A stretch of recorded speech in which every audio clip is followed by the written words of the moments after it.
پھر اللہ کے رسول نے دعا فرمائی کہ یا اللہ ان کی مدد فرما، اگر آج مسلمانوں کو شکست ہوگی، ہلاک ہو گئے، پھر قیامت تک تیرا نام لینے والا کوئی نہیں ہوگا۔ بسم اللہ الرحمن الرحیم۔ میں مشکور ہوں القمر ٹی وی چینل کا، جنہوں نے ہمیں موقع دیا امت مصطفیٰ تک قرآن و حدیث کا پیغام پہنچانے کا۔ خوش آمدید۔ اللہ رب العزت ہمیشہ اس کو سلامت رکھے، آمین ثم آمین۔ علامہ صاحب، جنگ بدر کا یہ جو واقعہ پیش آیا، یہ محض جنگ نہیں تھی، اس کے کئی مقاصد تھے جس کی وجہ سے یہ پیش آیا ہے۔ ان میں سے 2-3 مقاصد میں ناظرین کے گوش گزار کرتا ہوں۔ ایک مقصد یہ تھا کہ حضرت سعد بن معاذ رضی اللہ تعالی عنہ، آپ مکہ المکرمہ میں گئے، آپ نے خانہ کعبہ کا طواف کرنے لگے۔ ابو جہل کہنے لگا کہ اگر آپ ہمارے مہمان نہ ہوتے تو آپ یہاں سے زندہ نہ جاتے، آپ زخمی جاتے، آپ کو قتل کر دیتے، دھمکی دی۔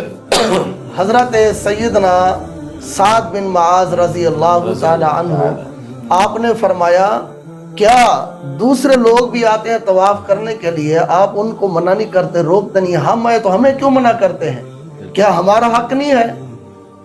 آپ نے فرمایا کہ ہم آئیں گے، اگر تم یہی ہمیں دھمکی دی اور یہی رویہ آپ کا رہا تو پھر آپ جب مال تجارت آپ کا جاتا ہے تجارت کرنے کے لیے، وہ براہ راست مدینہ جاتا ہے ملک شام میں، ہم آپ کا قافلہ روک لیں گے، آپ تجارت نہیں کر سکیں گے۔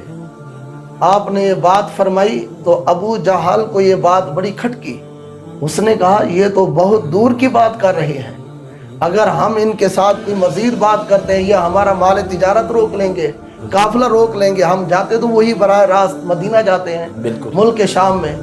تو حضرت سعد رضی اللہ تعالیٰ عنہ آپ چلے گئے۔ اس کے بعد ابو جہل نے اپنی کمیٹی جو اس کی کابینہ تھی ان کو بلایا، بھی ایسے بات آئی ہے کہ مسلمانوں کا یہ نظریہ ہے، آنے والے وقت میں ہمارا قافلہ روک سکتے ہیں، مال تجارت روک سکتے ہیں۔ تو اس نے کہا کہ اس کا کوئی حل ہونا چاہیے۔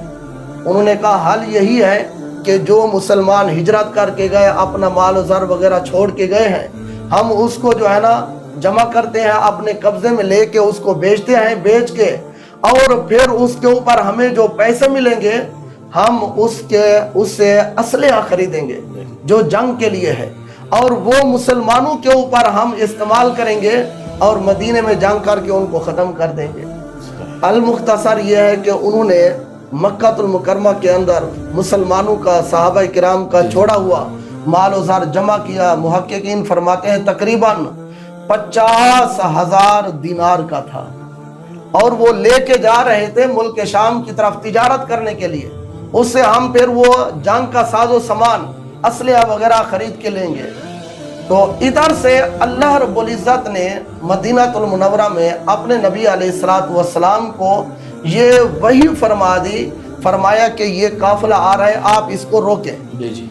تو حضور علیہ السلام نے صحابہ کرام سے مشورہ کیا اور صحابہ کرام کو لے کے چلے گئے، جا کر جنگ جہاں پہ یعنی میدان بدر ہے، یہ بدر ایک کنویں کا نام ہے، ایک بدر بن عامر نامی شخص تھا، اس نے کنواں بنایا تو اس کی نسبت سے یہ بدر کے نام سے مشہور ہے۔ اس مقام کا نام جو ہے بدر ہے، ایک بندے کے نام سے جو ہے نا یہ نسبت کی وجہ سے ہے۔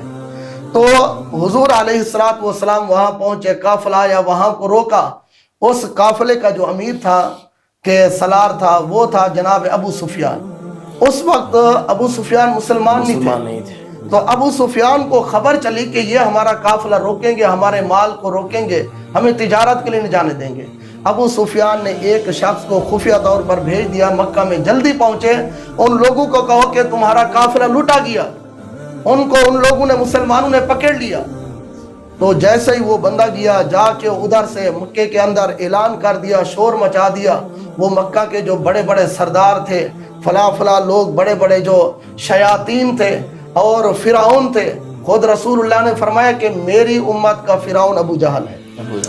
تو وہ لوگ سارے